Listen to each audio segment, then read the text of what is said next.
had Taylor on my mind all day on Friday. Now, if you weren't listening on Friday and you're like, who is Taylor? I thought you meant Taylor Swift. Sorry. No, There's no other Taylor. So did I. she really should just copyright the name now, Taylor Swift, and nobody else can be named. Now, Taylor called us up, and it was at the end of a segment, a spontaneous segment on Friday, when Kaylee, our producer, came in here and he was talking about all the people that were coming over to his house for the holidays. I spontaneously asked the question, like, I would love to find the person that has the most people that are going to be in your house for the holidays, right? So we started taking some calls, and that's when Taylor called up. And it was on the back end of the segment, so I couldn't really get into more of the details. I just knew that when we hung up with her, I felt empty. Like I wanted to know more because she had gone above and beyond so much for her family. And even the $500 that I could give her on Friday made her like pull over to the side of the road because it was an overwhelming amount that she wasn't expecting, right? So after we got off, I'm like, I want to know more about how Taylor got there. How you have 14 people or 14 heartbeats in your house at the same time. So I wanted to bring her back on this morning. Hey, Taylor. Hi, good morning. Good morning. All right, so I would like to sort of dive deeper into the details that you told us on Friday because you're an angel. How did you get to 14 heartbeats in the house again? Oh, geez. It's a love story. I don't know how much time you have. We got time. Okay, let's see. Well, I can try to make it quick. Let's see. So 2009, I was leaving a very abusive relationship. And my mom had just started having like heart attacks, and she had 6 heart attacks before she passed. Jeez. Wow. So the doctor was like, she can't live on her own, and it's just me and my older sister. So I was like, all right, I'll take her because I didn't have kids yet. So I'll move in with Mom, no problem. You know, we're like, you know, thick as thieves. So we're moving together, and then of course your mom always knows when something's going on. So I finally find right. Then she's like big mama. She's that mama. Like she's the one that takes care of the whole family. So she's like, all right, I know what's going on. What do you want to do? And so I finally got away from him, and I was like, okay, I'm going to go to Job Corps because I wanted to go to college, but I'm like, I'm going to go to Job Corps, you know, get a trade and come back so I can be here for Mom, right? And so I go, and there, a few months, I meet my husband, which, you know, at the time was just a guy. I met him in 2010. His mom is not like my mom. So I'm like, okay. He's like, when I leave, I'm going home to nothing. I don't have anyone. I'm like, of course. My mom's like, tell him to come home with you. I'm like, Mom, I met him 3 months ago. He can't come home with me. She's like, yes, he can, because God told me he is going to come home with you. And I'm like, okay. So he comes home with me, and we get married a year later. And then 2012, we have my daughter, my first daughter. And by then, my mom is like 3-4 heart attacks in. And so I'm like her sole caregiver. And sorry, one of my twins is in the background. It's okay. 2012. And then my niece was born in 2007. So a few years earlier. And she had open heart surgery at birth. Dang. And she's had like 5 heart surgeries since then. And so I've always been like the carer, the nurturer, because my mom was big mama. And so I'm like I was her right hand woman. And so everybody looked to me for nurturing and care and help. And so in this time, I'm like, okay, I want to go to college. I want to do this. I want to do that. But everybody needs me. Hashtag Virgo. I'm like, everybody needs me. I want to make sure everybody's okay before I can do anything. So I'm trying to help with my sister so she can go to work and do her thing with my niece, leading my niece. And then we find out my niece has autism. And so time passes. I have a miscarriage again. And then, you know, my oldest daughter was like, no, Mommy, you're pregnant. I'm like, am I? Really? This was like 2015.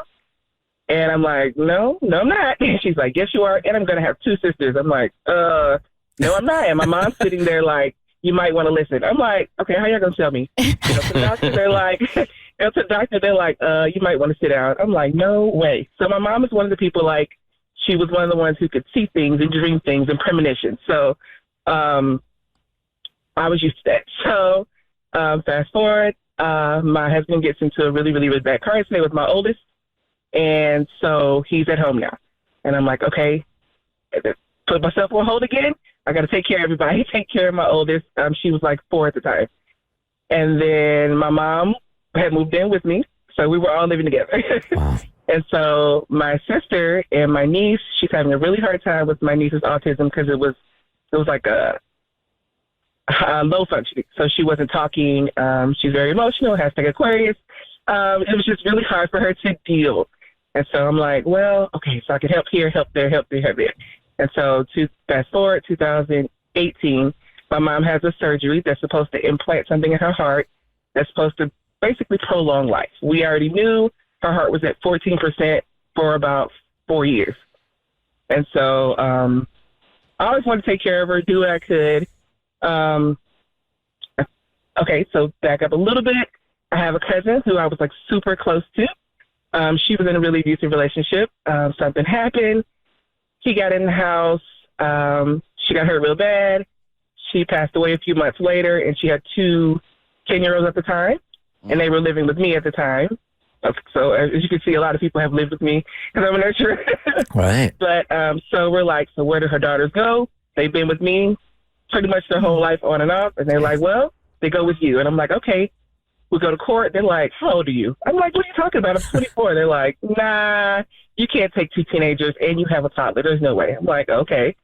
So they give them to my mom. Mind you, my mom, she lives with me. I take care of her. So now I have my mom, my child, my 2 older cousins. And I'm like, I got it. I'm good. And so, again, fast forward to 2019, March, my niece's father's murdered. And so totally throws my sister. She's just like, I can't do this. I'm like, yes, you can, and we can do this. So my mom's in the hospital about a month after he's murdered. She dies in July. So March, my niece's father dies. July, we lose my mom. And so, again, my sister's, she's strong, but it was a lot. A lot for her. And so her and my mom had just moved together in a house because they were like, okay, you have 3 kids now. Y'all should live, separate in your own place. And I'm like, okay. So, of course, I didn't move far away. I'm hard-headed. I lived like 5 minutes down the road.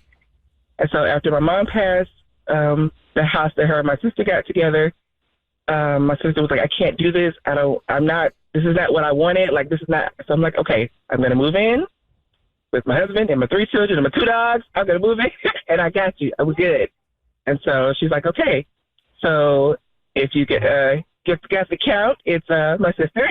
Dang. And then she meets a guy and he's like, okay, everything's fine. They can work out. So my sister and her guy, and then my niece, and then my 2 cousins who are now 19 and 20. So I've pretty much raised them, and they're strong women. And, of course, they lost their mom, and then they lost my mom. So that was 2 mom figures they lost. So that was rough for them. And then my twins, and then my oldest, and my husband, and me, and my dogs. Thanks. So Wow. my 2 dogs, and then they have 2 dogs. So we end them all together. And then we have a house fire in 2020. I'm going to lose everything. Wait a second. Now there's a house fire, so you have to move all 14 into another place? No, we moved to a hotel. Oh, my goodness. Wow. Right. So we moved into a hotel in 2020, and this is right around COVID. So we had to all literally stay together. And then the insurance people were like, well, we can, put you in 2 different hotels. We was like, you know what? Mom is here with us. We could do this. Everybody's stressed out. I'm like, nope, I can do it. I'm praying. I'm like, okay, I can do this. I can do this. And so we make it through, and then they rebuild the house. And so we all moved back to the house. That was, it took a year for them to rebuild a house that should have been rebuilt in a few months, but that's neither here nor there.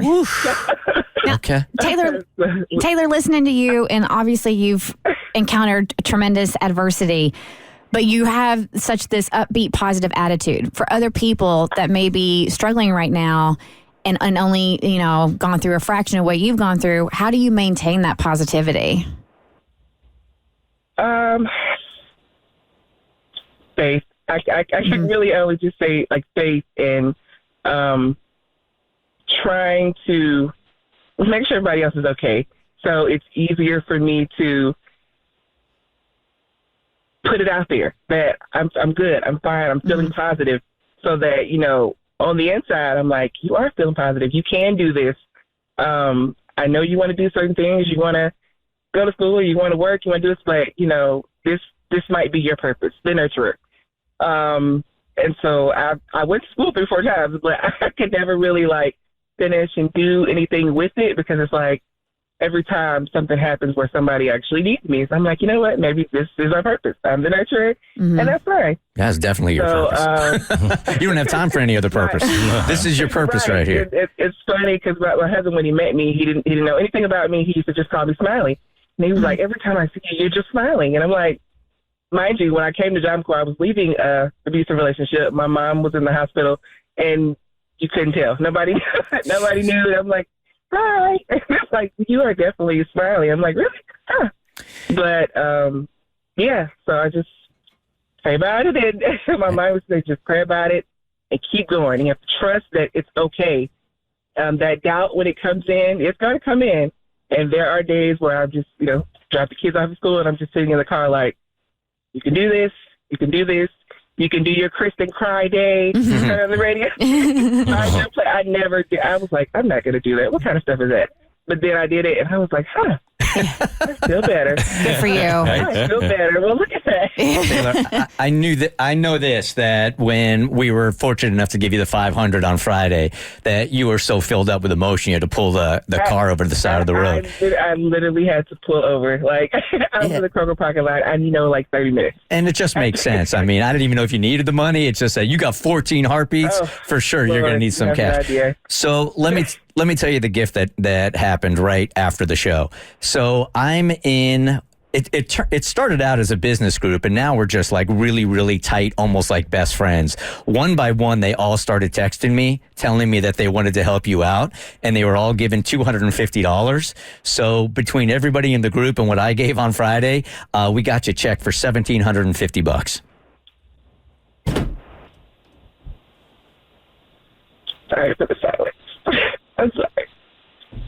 No need to apologize. They were all listening going, look, it's been a decent year for all of us. Hearing you and your story with 14 heartbeats. So, shoot, I'll just round it up to 2,000. So we'll hook you up with 2,000, okay?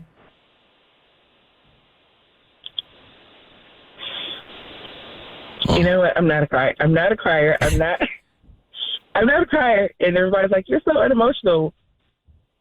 Trust me, it doesn't make you any less strong. Right. You're an inspiration. Right. You got to be focused so much. You probably don't even feel like you got time for emotion sometimes. Right.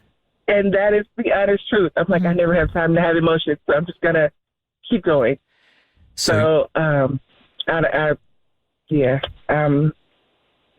guys have no idea. You know, I'm just like, okay, I can get my kids one present each for Christmas, and then they're so grateful of everything because they've been here to see everything happen, so they know, you know, and they're so grateful for, you know, the one thing. Well, you deserve it. Like, I say this all the time, that I'm not a big old fan of coincidences. I don't think there is such thing. So the fact that you called up at that time and we got to your call and hold on a second. We ain't done. Good morning, Pam. You were on the Bert Show. Hi. Hey, good morning, Bert. How are you? Fantastic. How are you today? I'm great, thank you. What's up?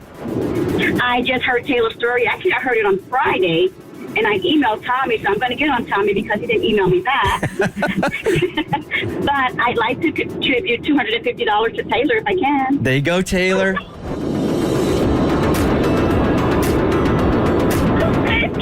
I'm sorry. Thanks. You are welcome. I think, Pam, I think Taylor just said that, no, she doesn't need it now. That $2,000. She's already got $2,000. She doesn't need another $250, so I think she's good. Pam, let me put you on hold. That's super generous of you. Taylor, let me put you on hold also, and we'll get that cash in your hands, and you have yourself a great Christmas, okay? Thank you, guys. And Taylor, while you're taking care of everybody else, don't forget to take care of yourself, okay? Thank you. Thank you. I will You're definitely such an try working on that. Big time inspiration. Working on that. Man, when you're all around the Christmas tree this year and everybody's just like ripping through their presents and getting through the next one, just remember there's a lot of families like Taylor's here, man, that aren't going to have that Christmas morning. Now she will, but there are a lot that aren't going to have that Christmas morning. The Bert Show. Like what you just watched? Well, you can get a lot more of The Bert Show for free on Apple, Spotify, or wherever you get your favorite podcasts.